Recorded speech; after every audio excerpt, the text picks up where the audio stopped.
we have something really cool for you guys. It's that Traxxas sprint car. My good friend Ryan brought it over. Very interesting story on how he got it. It's a journey these days. And there's about 5 or 6 things that you need to know about this car. So it's an exciting one. Tune in and find out more.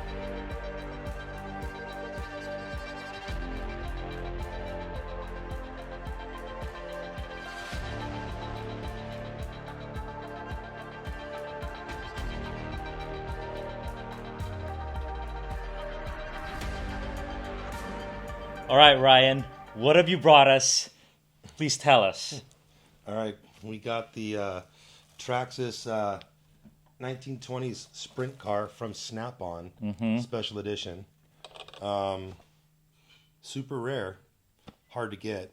Right. Was able to get this car and bring it to you and have He fun. thought of me right away. Have fun with it. He brought me some fifth sale cars about 2 years ago. They were like, I don't know, how many horsepower? 12 horsepower. 11 horsepower electric cars. And he always remembered our little session. And this is special. It is a kind of a one-of-a-kind collab between Traxxas and Snap-on. There's some kind of relationship where they always work together. Yeah. And Traxxas spends their engineering time to build a special car for Snap-on. And Yes. why do they do this? What's the relationship? I think they're trying to corner the market with mechanics out there that actually, are in the car scene. And most of them like RC cars. Right. So if they buy, thousands of dollars worth of tools, they get to be in a drawing to win their limited edition RC stuff that they have. Let's cut to the chase and show you what's in the box. We pulled it out of the box. And what's inside the box? All right, so we got this guy here. So this is There's a the TQI. TQI. You can have a module. You have a potential for stability control. And we've got the Traxxas Easy Peak charger and a 3000 milliamp 2S LiPo. Right on. Right It's got, on. It's got some tools in it. It's even got the manual inside the plastic bag as well. So you can see all the bits inside that. Right. So this is a surprise because this is worth about $100, $110, and the retail for this car is Like 600. yeah, it's about $600, but with a $100 thing that you need anyway, so it's really like a $500 car. So kind of a surprise. So that's surprise number one is that they give you a charger with it. It's at a reasonable price. Just imagine if this was available at A-Main or your hobby shop for $600 with a free high-end charger. You would fly Oh, it'd fly off the shelves, I think. off the shelves. So a lot of detail on this box. Especially interesting is the historical background right here. So Snap-on sponsored this car in the 20s. 1920s. I think 24 to 27. They even made a Blue Point Series race car, which is Snap-on's lower end line tools. Pretty cool. The background. Yeah, and the history of this car. there's a historical significance or reality behind this effort, and somehow Traxxas got inspired, to build it. Big time. Because their crawlers are not changing that much. They're spending their X-Max is about the same as it was a long time ago, and this is a full engineering effort. And this is my second surprise. Just looking at it, I'm all like, this is a lot of work, a lot of machining. I mean, it's a complete retool on their end. I mean, everything on this car Is new. is new. Yeah. Minus maybe some of the electronics. Exactly. But other than that, everything about this car is brand new. I've never seen anything like it. Because the Traxxas way is they build a car, a really good car, and then they milk it for 20 years. And this is like something completely new.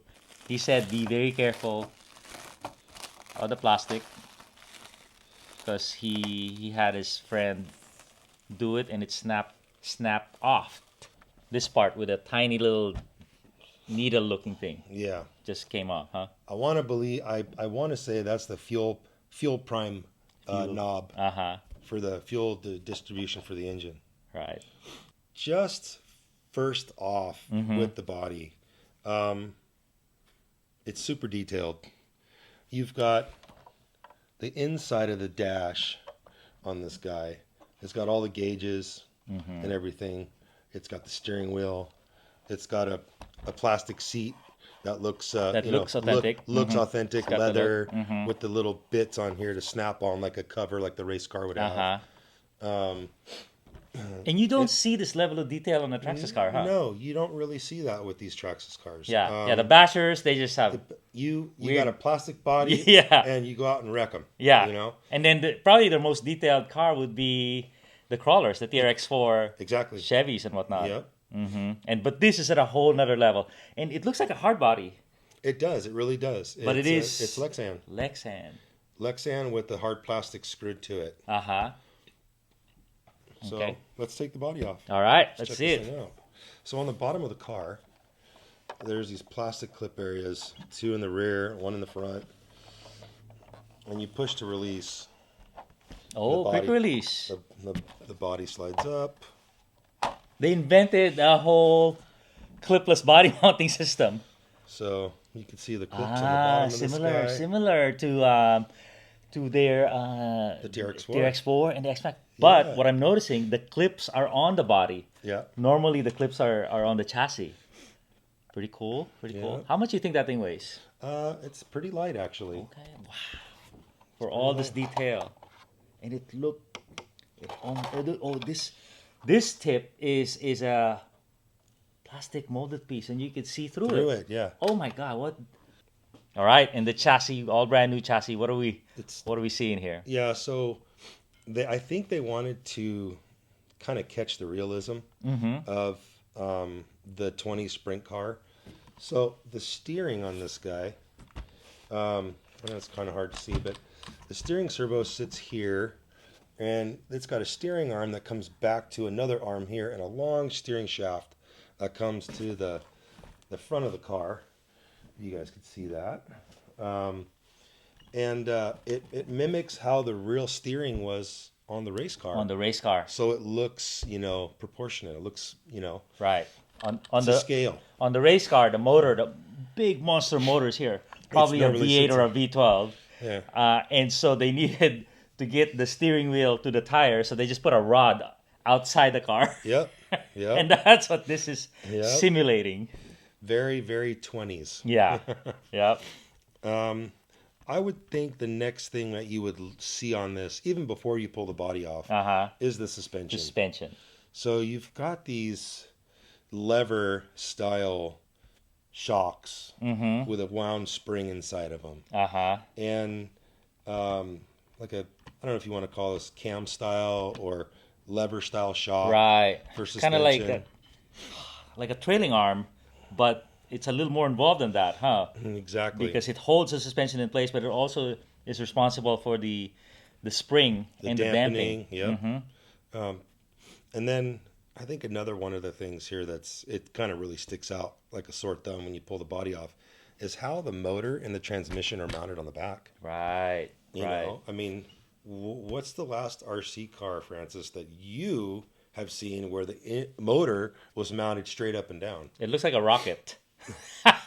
It does. It looks like a rocket car, and that is just mind blowing. Why did they do that, and how did they do it? How did they pull it off? I mean, to honestly tell you, I think it was all designed because they wanted to make this car look right the way they wanted it to look. The body's so narrow, right? They had to fit it somehow, right? It's a real estate issue. Yep.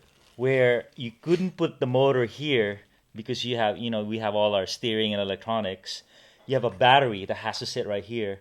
So the space left was that cowling, and they said, engineers, have at it.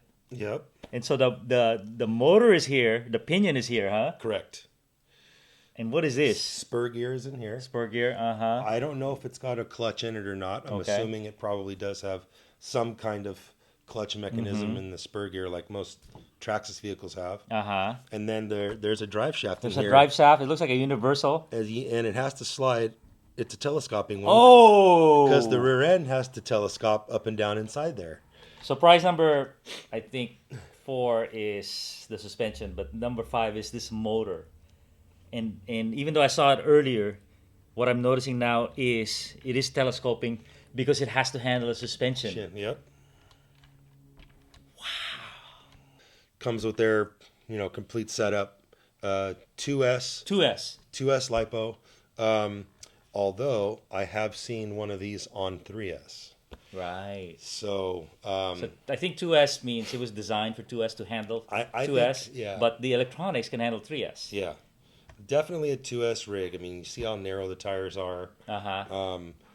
Something like this, you would probably get pretty sketch Right. on higher power. So we're not going to drive it today, but he has a lot of driving impressions. We're going to talk all about that. Some really useful driving impressions. But before we get there, we top speed at 2S. Top speed 2S has been anywhere from 37, 38, 39 miles an hour. Wide open throttle. I did get to drive one of these, not this one, on 3S, and it hit almost 50 miles an hour, like 47 and a half, 48 miles an hour. 50 on an open car, sprint car, unprotected. Yeah, very sketch though. Very sketch. You have to roll into the power on that. Yeah. So we'll talk about. We're gonna put in a battery, and we're gonna talk about all his driving impressions. So question is the suspension. First, look at this articulation. This is like crawler category. Where's my articulation ramp? It's pretty crazy. It looks like 3 inches of articulation.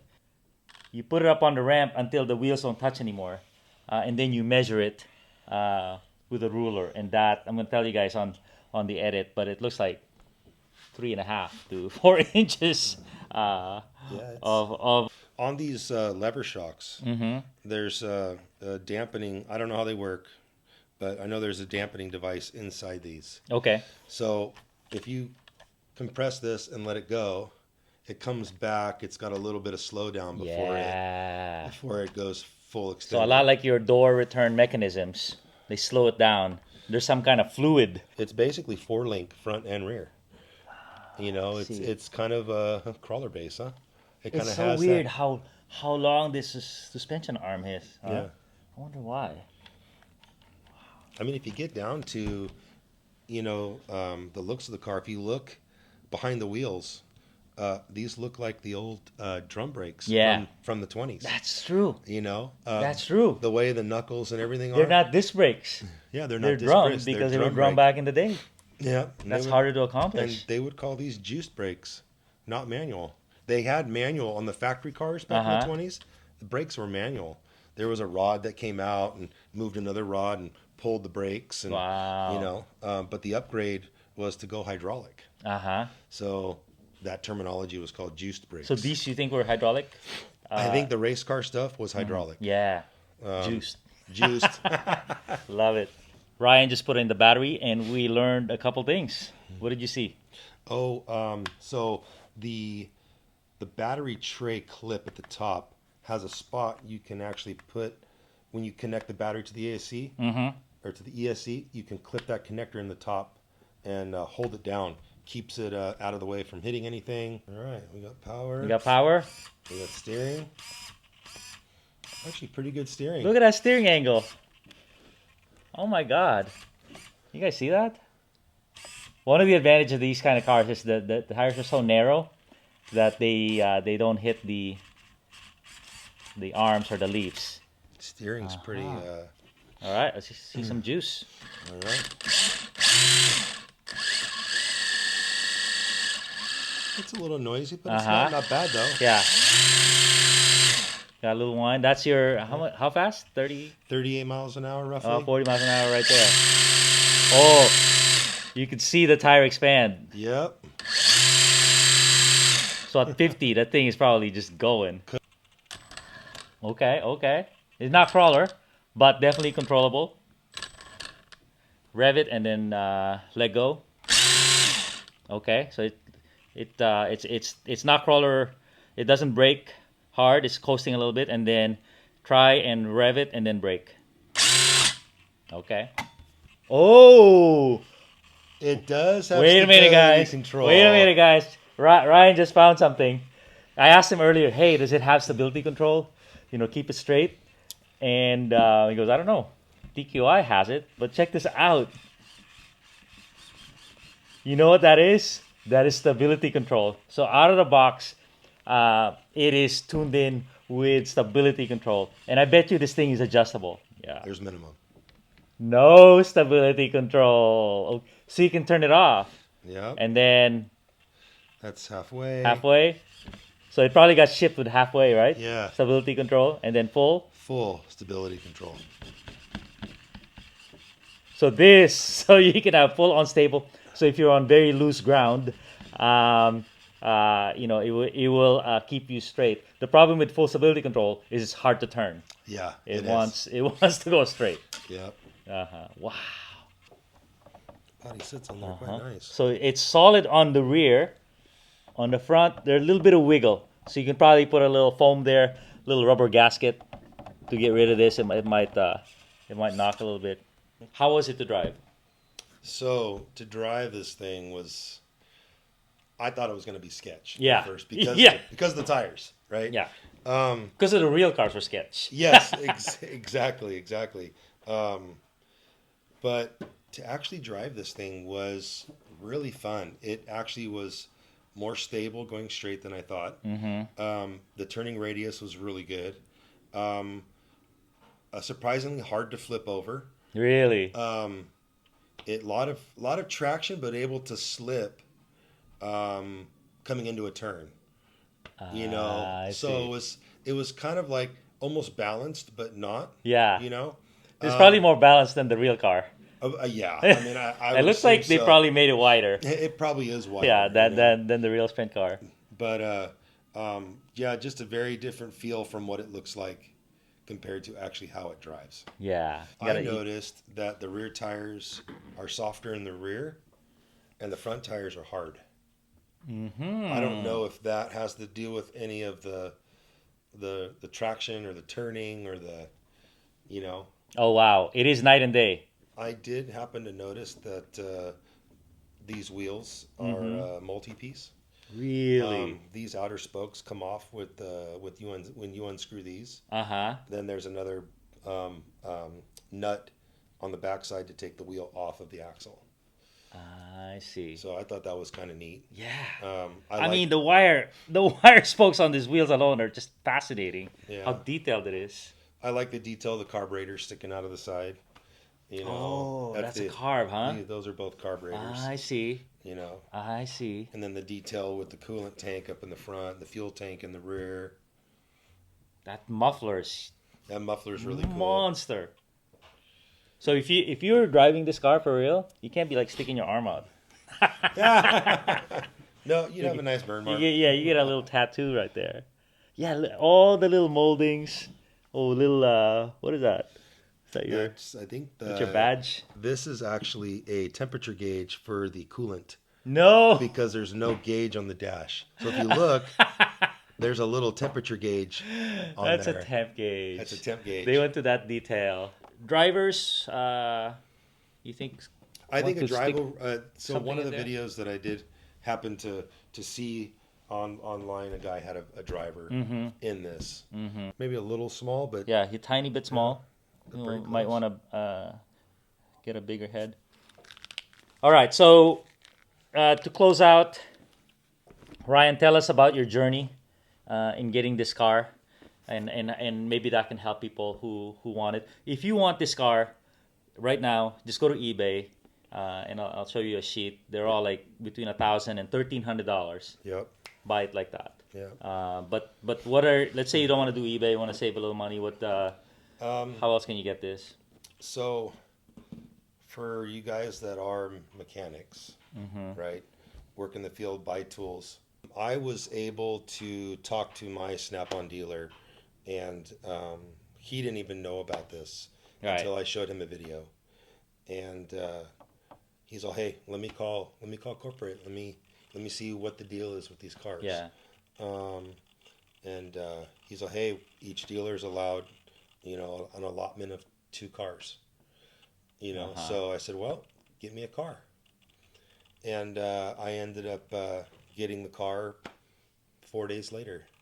Wow. And it was pretty cool because it all started with a conversation about a pocket knife, you know. And So your Snap-on dealer, he's an independent guy, right? he's an independent. He sells Snap-on and he sells Snap-on. pocket knives. Yeah, he sells pocket knives you can buy off the truck. This is a Benchmade Narrows. He got one for him and one for his friend. Yeah, I was able to get both cars at the same time from him.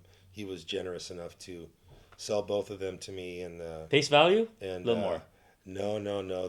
These are almost $1,000 a piece. Yeah. You know, so yeah. That would have to be too good a friend to sell it to you at $589. $589. Yeah. So I mean, Snap-on, they have their markup. They got to do their thing, right, to make money. So, Right.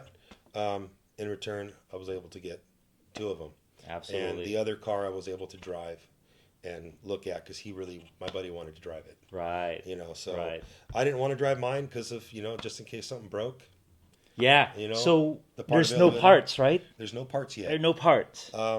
You can't buy this at your local hobby shop or A-Main. Yeah. So what happens when you break apart? Hearing about parts, Traxxas, from what I hear, Traxxas says, "Hey, you break any parts, send it to us, and we'll send you back the parts that You broke. You know, and that's about all I can hear. You can't find the car on their website. You can't Yeah. find any parts through them No information about it.